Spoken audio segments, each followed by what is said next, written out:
Waktu memanggil ini, saatnya kita ikut membangun negeri. Untuk 5 tahun yang terjadi nanti, janganlah kau ragu untuk ikut memilih. Dan kini saatnya kita akan mari sambut, mari sambut, mari sambut pemilu.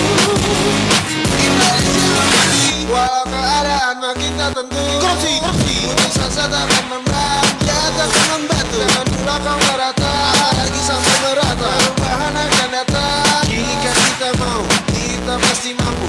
Cobalah untuk mengenal calon wakil rakyatmu. Jangan sampai golput, karena itu pengecut. Mari yang kini saatnya kita akan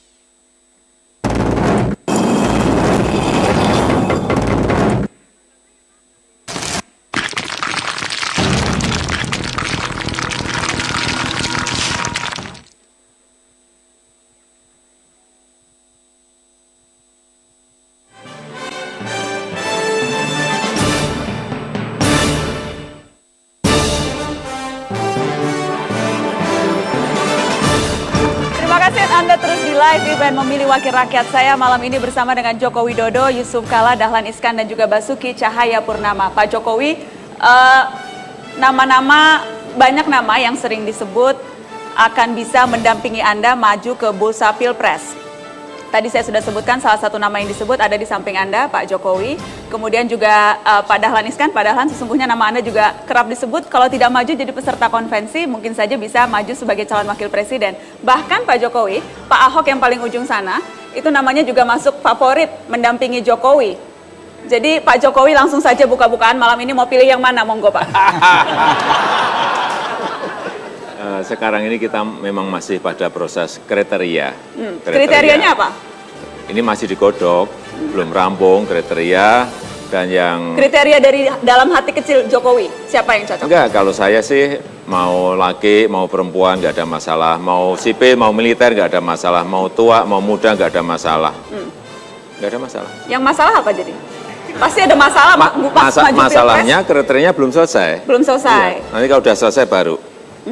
Tapi apakah misalnya yang akan diperhitungkan itu lebih ke partai mana yang akan bisa bekerja sama lebih erat, koalisi misalnya nasionalis Islam, atau itu sudah tidak lagi relevan, atau yang lebih melengkapi karakter Jokowi sebagai sosok personal?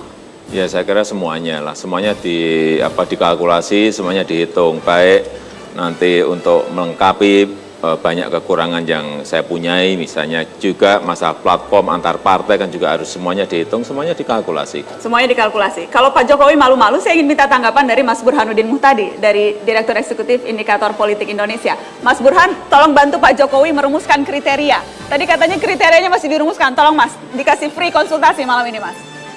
Sebelum menjawab soal kriteria tadi, saya ingin jelaskan, ini data yang menurut saya menarik dan menambah panjang satu postur politik elektoral Indonesia yang galau, gitu ya. Galau, ya. Tahun 99, PDI Perjuangan unggul dengan perolehan 33% dan partai yang dapat 3% atau lebih cuma 5, PDI Perjuangan, Golkar, PKB, P3 dan PAN. Tahun 2004, partai yang menang itu Golkar, cuma dengan perolehan 22-23%, turun dibanding tahun 99 yang diperoleh oleh PDIP, dan partai yang dapat 3% atau lebih nambah jadi 7. Pemain barunya adalah PKS dengan Demokrat. Tahun 2009, pemenangnya ganti lagi Demokrat, dan pemenangnya Demokrat cukup 20,8% menang. Kemudian pemainnya nambah lagi jadi 9, Gerindra dengan Hanura. Tahun 2014, pemenangnya turun lagi dari 20,8% diperoleh Demokrat, sekarang PDIP dengan kisaran 19%, dan partai yang dapat 3% atau lebih nambah.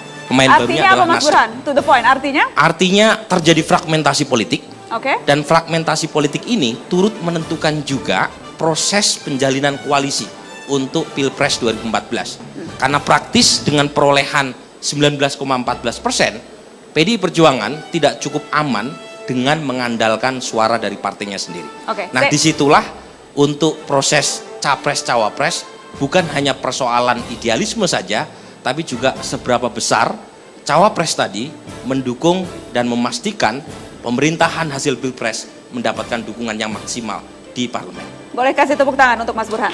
Baik. Pak JK ada komentar khusus? Ada komentar khusus, Pak? Ya, ini artinya bahwa masyarakat itu makin memahami.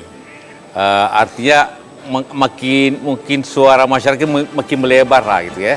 Tidak terfokus lagi kepada suatu partai, kelompok, dan mungkin partai juga ada yang berbuat baik, ada yang berbuat yang tentu kurang. Terlalu cepat kita bicara koalisi sekarang? Atau memang sudah waktunya bicara koalisi dan pilihan capres-cawapres? Bagi partai tentu harus bicara koalisi, bagi partai ya. Kita ini tidak, bagi partai itu harus bicara koalisi karena tidak ada bisa bagaimanapun harus melangkah ke pemilihan presiden dan harus ada koalisi. Dan itu bagus, artinya ini mendorong suatu kegotong royongan. Tidak ada satupun yang bisa membawahi lebih banyak kepada yang lain. Tapi membutuhkan suatu semangat kekompakan, kegotong royongan baik di tingkat partai apalagi masyarakat. Ini bagus ini. Tidak ada satu yang bisa lebih dominan, tapi kegotong royongan akan timbul. Tapi gotong royong itu tidak terlihat pada saat kampanye ya Pak Jokowi? Kalau kampanye tampaknya yang paling banyak diserang itu Anda, capres boneka, didikte, ada pantun khusus dari temannya Pak Ahok waktu itu Gerindra, menyampaikan pantun untuk Jokowi. Kemudian macam-macam semuanya diarahkan ke Anda, Pak Jokowi. Kalau kilas balik kampanye kemarin? Buat saya nggak ada masalah. Misalnya dibilang capres boneka ya nggak apa-apa, tapi bonekanya rakyat. Boneka rakyat. Kalau dibilang kalau pantun-pantun ya juga nggak ada masalah. Ada pantun, ada sajak, ada puisi. Bagus, bagus-bagus saja untuk hiburan rakyat. Hiburan rakyat. Kalau dibilang Pak SBY, Jokowi jangan mau didikte siapapun, ada pesan. Mau menyampaikan pesan balik silakan Pak. Ya siapa yang dikte itu siapa gitu loh. Yang mau mendikte siapa dan yang dikte siapa. Dijelasin dong, biar jelas. Kalau saya membantu menjelaskan, mungkin maksudnya nih Pak, mungkin maksudnya didikte oleh Ketua Umum PDI Perjuangan yang memberikan mandat. Apakah Jokowi didikte Megawati? Sampai detik ini tidak ada yang namanya dikte-mendikte seperti itu. Saya kira bisa dilihat waktu saya memegang jabatan di wali kota maupun gubernur sekarang nggak pernah ada. Hanya di depan biasanya waktu kita memulai melaksanakan tugas dan pekerjaan itu diberi arahan, ya ini. Setelah itu semuanya diserahkan kepada kita. Ada satu lagi yang juga keras, disebutnya pemimpin Jakarta itu penipu. Saya kira waktu di pilihan wali kota pertama, kedua, pilihan gubernur pertama, kedua, biasa ada yang bilang pembohong, ada yang bilang penipu, ada yang sara, ada yang semuanya sudah makanan sehari-hari buat saya. Dan Anda tapi tidak merasa menipu rakyat? Ini semuanya saya ini kan sebagai sebuah tugas. Tugas dimanapun dalam sebuah skop yang kecil di kota, skop yang sedang, yang lebih besar di provinsi, dan skop dengan dimensi yang luas, saya kira buat saya sama saja. Tugas itu asal dikerjakan dengan baik, saya kira apapun tugas yang diberikan akan kita kerjakan. Oke, saya mau lempar ke Pak Ahok yang senyum-senyum dari tadi. Pak Ahok, ketika dibilang penipu, ketika dibilang tidak kerja, yang membela Jokowi itu Ahok. Itu membela karena sayang, membela karena tidak enak bos, atau membela karena apa? Ya saya kira bukan bela lah, kita ditanya ya kita jawab kan. Wartawan kalau ditanya nggak dijawab marah juga kan. Ya ditanya nipu, saya juga bilang, saya sih tidak gitu ya. Mungkin wartawan yang salah ngutip gitu loh. Enggak sih, nggak salah kutip, saya dengar langsung bilangnya gitu. Ya. Wah saya nggak tahu itu, saya sih merasanya sih biasa-biasa aja ya. Anda berada dalam posisi tidak enak tidak Pak Ahok? Karena bos Anda dua nih, Jokowi bos dong, Pak Prabowo bos dong. Jadi nanti kalau dua-duanya maju, Basuki Cahayapurnama nih di mana? Oh, saya pasti pilih Pak Prabowo sebagai kader Gerindra. Oh gitu? Pasti dong. Tidak memilih Pak Jokowi? Saya udah lapor ke Pak Jokowi kan bagus, itu namanya kamu kader yang baik.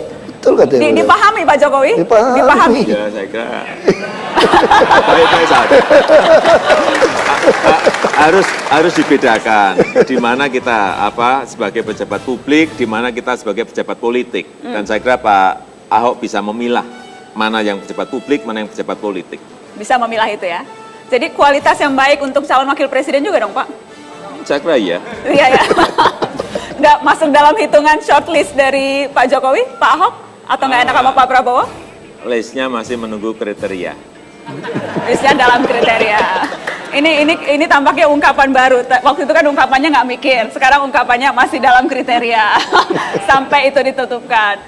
Pak, saya ingin Pak Jokowi, saya tahu Anda sudah harus melapor ke partai, tapi saya minta Anda untuk menunggu karena saya mau minta komentar Pak Dahlan dan Pak JK soal Pak Jokowi.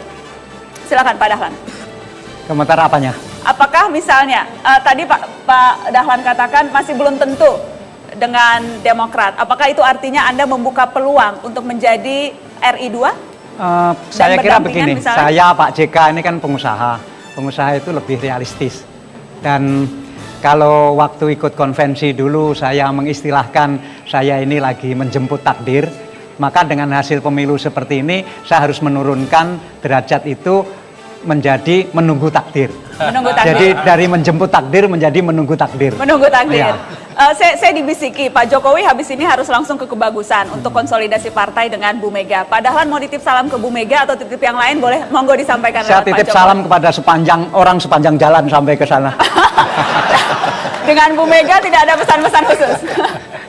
Ya semua samalah, mulai dari Metro nanti sampai ke Kebagusan yang ditemui siapa saja saya titip salam. Salamnya apa? Salam kompak, tolong doakan. Ya salam selamat lah, salam selamat atas kemenangan PDI. Ya. Salam selamat kemenangan PDI. Boleh tepuk tangan dong buat Pak Dahlan. Pak JK, ada titip pesan atau ungkapan khusus? Karena sebentar lagi harus langsung ke Kebagusan nih Pak Jokowi. Ucapan selamat. Ucapan selamat. Bahwa PDIP menjadi ranking 1 yang menanglah dalam pemilu legislatif ini. Dan itu kan sangat penting untuk suatu apresiasi masyarakat. Apresiasi masyarakat. Tidak ada pesan personal untuk Bu Mega? Anda. Tidak enak ya Pak? Itu kan lagi konsolidasi tadi. Lagi konsolidasi. Kita tidak bisa mengganggu konsolidasi partai masing-masing kan. Oke, Pak Ahok mau menyapa Bu Mega Pak? Saya mah sering nyapa, orang kenal baik kok. Oh gitu, tidak perlu titip pesan khusus ya? Iya. Cuma kalau saya ke sana kan makan siang lagi nggak lucu lagi hari. Makan mie Belitung waktu bukan itu lagi saya 9 April kan saya nongkrong di Kebagusan kan nanti heboh lagi. Heboh, pasti heboh. Dipikirnya nanti akan berbeda. Baik, Pak Jokowi, apa yang ingin Anda sampaikan? Nanti malam ke Kebagusan itu konsolidasi lebih ke melihat apa langkah selanjutnya. Tetapi sesungguhnya apa saja nih plan ke depan menuju Pilpres? Ya, saya kira ini kan sudah waktunya sudah sangat mepet sekali ya, tinggal 3 bulan. Saya kira malam ini kita akan pastikan bahwa manajemen perencanaan, manajemen organisasi sudah harus dipastikan sehingga langkah untuk menuju ke Pilpres ini betul-betul sudah terkelola, waktunya terkelola, organisasinya dan menuju ke sana jelas. Menuju ke sana jelas. Ada pesan terakhir penutup Pak? Ya sekali lagi kami mengucapkan terima kasih atas dukungan dari masyarakat kepada PDI Perjuangan dalam pemilu legislatif ini. Baik, boleh tepuk tangan untuk Pak Joko Widodo. Pak Jokowi saya antar karena saya tahu Anda sudah ditunggu Bu Mega daripada saya juga dimarahi Bu Mega karena menahan calon presidennya. Sekali lagi tepuk tangan, terima kasih Pak Jokowi. Ya, pemirsa tetaplah bersama kami karena kami masih akan kembali setelah pariwara berikut masih dalam live event memilih wakil rakyat dan kami juga masih ada penampilan dari musisi legendaris Iwan Fals setelah pariwara berikut ini.